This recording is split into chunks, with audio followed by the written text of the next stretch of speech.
ഒന്ന് രാജാക്കന്മാർ അദ്ധ്യായം 19. ഏലീയാവ് ചെയ്ത സകല കാര്യങ്ങളും അവൻ സകല പ്രവാചകന്മാരെയും വാളാൽ കൊന്നതും ആഹാബ് ഈസേബെലിനോട് പറഞ്ഞു. ഈസേബെൽ ഏലീയാവിന്റെ അടുക്കൽ ഒരു ദൂതനെ അയച്ച്, നാളെ ഈ നേരത്ത് ഞാൻ നിന്റെ ജീവനെ അവരിൽ ഒരുവന്റെ ജീവനെപ്പോലെ ആക്കുന്നില്ല എങ്കിൽ ദേവന്മാർ എന്നോട് തക്കവണ്ണവും അധികവും ചെയ്യട്ടെ എന്ന് പറയിച്ചു. അവൻ ഭയപ്പെട്ട് പ്രാണരക്ഷാർത്ഥം ഓടി യെഹൂദയിലെ ബേർശേബയിൽ ചെന്നു. അവിടെ തന്റെ ബാല്യക്കാരനെ താമസിപ്പിച്ചു.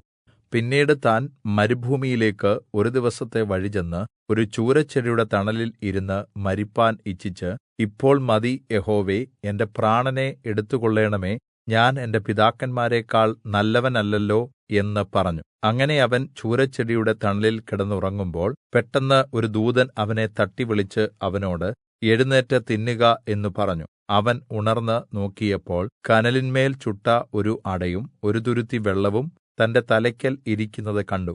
അവൻ തിന്നു കുടിച്ച് പിന്നെയും കിടന്നുറങ്ങി. യഹോവയുടെ ദൂതൻ രണ്ടാം പ്രാവശ്യവും വന്ന് അവനെ തട്ടി, എഴുന്നേറ്റ് തിന്നുക, നിനക്ക് ദൂരയാത്ര ചെയ്യുവാനുണ്ടല്ലോ എന്ന് പറഞ്ഞു. അവൻ എഴുന്നേറ്റ് തിന്ന് കുടിച്ചു. ആ ആഹാരത്തിന്റെ ബലംകൊണ്ട് 40 പകലും 40 രാവും ദൈവത്തിന്റെ പർവ്വതമായ ഹോരേബ് വരെ നടന്നു. അവിടെ അവൻ ഒരു ഗുഹയിൽ രാപാർത്തു. അപ്പോൾ അവന് യഹോവയുടെ അരുളപ്പാടുണ്ടായി, ഏലീയാവേ, ഇവിടെ നിനക്ക് എന്ത് കാര്യം എന്ന് യഹോവ ചോദിച്ചു. അതിന് അവൻ, സൈന്യങ്ങളുടെ ദൈവമായ യഹോവയ്ക്ക് വേണ്ടി ഞാൻ വളരെ ശുഷ്കാന്തിയോടെ പ്രവർത്തിച്ചിരിക്കുന്നു. യിസ്രായേൽ മക്കൾ അങ്ങയുടെ നിയമത്തെ ഉപേക്ഷിച്ച് യാഗപീഠങ്ങളെ ഇടിച്ച് അങ്ങയുടെ പ്രവാചകന്മാരെ വാൾകൊണ്ട് കൊന്നുകളഞ്ഞു. ഞാൻ ഒരുത്തൻ മാത്രം ശേഷിച്ചിരിക്കുന്നു. അവർ എനിക്കും ജീവഹാനി വരുത്തുവാൻ നോക്കുന്നു എന്ന് പറഞ്ഞു. നീ പുറത്തു വന്ന് പർവ്വതത്തിൽ യഹോവയുടെ മുമ്പാകെ നിൽക്ക എന്ന് യഹോവ കല്പിച്ചു. അപ്പോൾ ഇതാ, യഹോവ കടന്നുപോകുന്നു. ശക്തിയുള്ള ഒരു കൊടുങ്കാറ്റ് യഹോവയുടെ മുമ്പിൽ പർവ്വതങ്ങളെ കീറി പാറകളെ തകർത്തു. എന്നാൽ കാറ്റിൽ യഹോവ ഇല്ലായിരുന്നു. കാറ്റിന് ശേഷം ഒരു ഭൂകമ്പം ഉണ്ടായി. ഭൂകമ്പത്തിലും യഹോവ ഇല്ലായിരുന്നു. ഭൂകമ്പത്തിന് ശേഷം ഒരു തീ, തീയിലും യഹോവ ഇല്ലായിരുന്നു. തീയുടെ ശേഷം ശാന്തമായ ഒരു മൃദുസ്വരം ഉണ്ടായി. ഏലീയാവ് അത് കേട്ടിട്ട് തന്റെ പുതപ്പുകൊണ്ട് മുഖം മൂടി പുറത്തുവന്ന് ഗുഹാമുഖത്ത് നിന്നു. ഏലീയാവേ, ഇവിടെ നീ എന്ത് ചെയ്യുന്നു എന്ന് ചോദിക്കുന്ന ഒരു ശബ്ദം അവൻ കേട്ടു. അതിന് അവൻ, സൈന്യങ്ങളുടെ ദൈവമായ യഹോവയ്ക്ക് വേണ്ടി ഞാൻ വളരെ ശുഷ്കാന്തിയോടെ പ്രവർത്തിച്ചിരിക്കുന്നു. യിസ്രായേൽ മക്കൾ അങ്ങയുടെ നിയമത്തെ ഉപേക്ഷിച്ച് യാഗപീഠങ്ങളെ ഇടിച്ച് അങ്ങയുടെ പ്രവാചകന്മാരെ വാൾകൊണ്ട് കൊന്നുകളഞ്ഞു.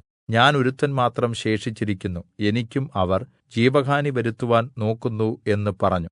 യഹോവ അവനോട് അരുളിച്ചെയ്തത്, നീ പുറപ്പെട്ട് ദമാസ്കസിലെ മരുഭൂമി വഴിയെ മടങ്ങിപ്പോകുക. നീ എത്തുമ്പോൾ ഹസായേലിനെ അരാമിന് രാജാവായി അഭിഷേകം ചെയ്ക. നിംശിയുടെ മകനായ യേഹൂവിനെ യിസ്രായേലിന് രാജാവായി അഭിഷേകം ചെയ്യണം. ആബേൽ മെഹോലയിൽ നിന്നുള്ള ശാഫാത്തിന്റെ മകനായ എലീശയെ നിനക്ക് പകരം പ്രവാചകനായി അഭിഷേകം ചെയ്യുകയും വേണം. ഹസായേലിന്റെ വാളിന് തെറ്റിപ്പോകുന്നവനെ യേഹൂ കൊല്ലും. യേഹൂവിന്റെ വാളിന് തെറ്റിപ്പോകുന്നവനെ എലീശാ കൊല്ലും. എന്നാൽ ബാലിന് മടങ്ങാത്ത മുഴങ്കാലും അവനെ ചുംബനം ചെയ്യാത്ത വായുമുള്ളവരായി ആകെ 7000 പേരെ ഞാൻ യിസ്രായേലിൽ ശേഷിപ്പിച്ചിരിക്കുന്നു. അങ്ങനെ അവൻ അവിടെനിന്ന് പുറപ്പെട്ട് ശാഫാത്തിന്റെ മകനായ എലീശയെ കണ്ടെത്തി. അവൻ 12 ഏർ കാളകളെ പൂട്ടി ഉഴുവിച്ചുകൊണ്ടിരുന്നു. 12ാമത്തേതിനോടുകൂടെ അവൻ തന്നെ ആയിരുന്നു. ഏലീയാവ് അവന്റെ അരികെ ചെന്ന് തന്റെ പുതപ്പ് അവന്റെ മേൽ ഇട്ടു. അവൻ കാളയെ വിട്ട് ഏലീയാവിന്റെ പിന്നാലെ ഓടി. ഞാൻ എന്റെ അപ്പനെയും അമ്മയെയും ചുംബിച്ചുകൊള്ളട്ടെ, അതിന്റെ ശേഷം ഞാൻ നിന്റെ പിന്നാലെ വരാം എന്ന് പറഞ്ഞു. അതിന് അവൻ, പോയി വരിക, എന്നാൽ ഞാൻ നിനക്ക് എന്ത് ചെയ്തിരിക്കുന്നു എന്നോർക്ക എന്ന് പറഞ്ഞു. അങ്ങനെ അവൻ അവനെ വിട്ട് ചെന്ന് ഒരു ഏർ കാളയെ പിടിച്ച് അറുത്ത് കാളയുടെ മരത്തടികൊണ്ട് മാംസം പാകം ചെയ്ത് ജനത്തിന് കൊടുത്തു. അവർ തിന്നു. പിന്നെ അവൻ എഴുന്നേറ്റ് ഏലീയാവിന്റെ പിന്നാലെ ചെന്ന് അവന് ശുശ്രൂഷകനായി തീർന്നു.